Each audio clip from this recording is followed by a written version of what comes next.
Let's picture a huge gap, a giant chasm. On one side, you've got the incredible, precise world of scientific discovery.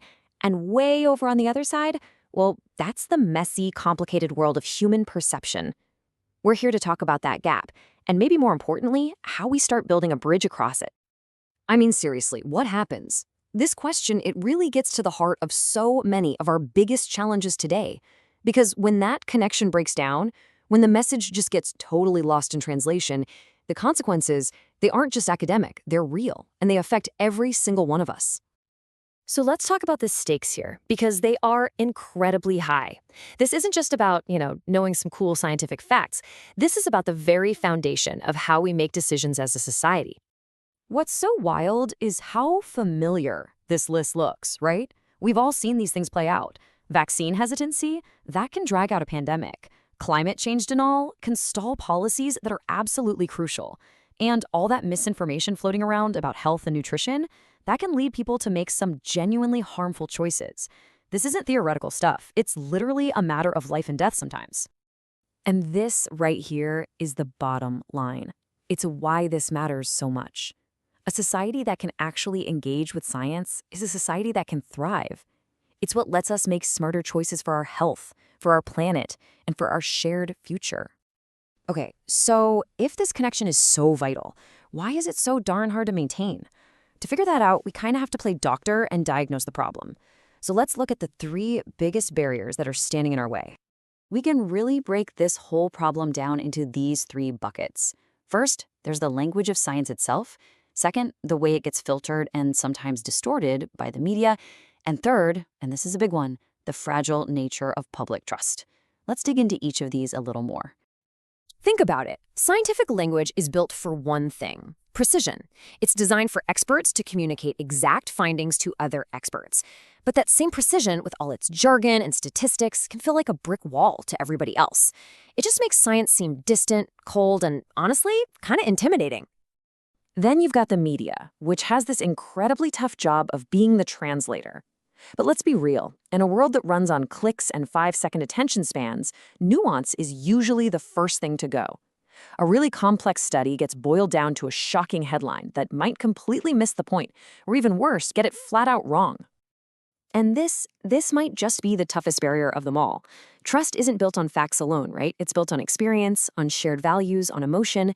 So when you have controversies or mixed messages, it creates doubt. And once that doubt is there, even the clearest evidence can fail to connect. Building that trust back up is a slow, careful, and deeply human process. Okay, so we've laid out the problem, we've identified the barriers. It might feel a little daunting, but it's definitely not hopeless. The question now becomes a much more constructive one. What does the blueprint for that bridge actually look like? And the good news is there is a blueprint. So now we're shifting gears. We're moving from the problem to the solutions, real actionable strategies that scientists, communicators, and hey, all of us can use to start bridging this divide. Here are 5 big strategies. It all starts with education, of course. Then it involves the ancient art of telling a good story. We have to use all the new digital platforms we have, work with the media, not against them, and finally, find ways to make science something the public can actually participate in. Think of each one of these as another strong plank in that bridge we need to build. I absolutely love this quote because it just nails it.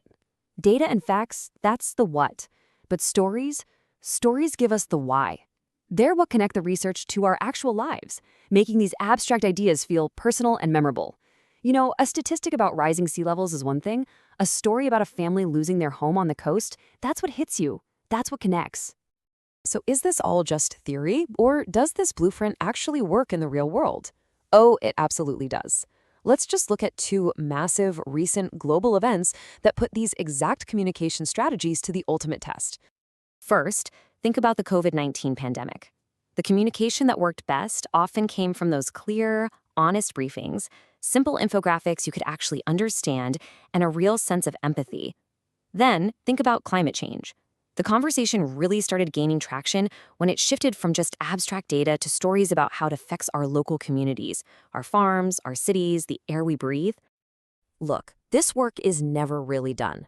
The way we communicate is always evolving, and the tools we have are getting more and more powerful.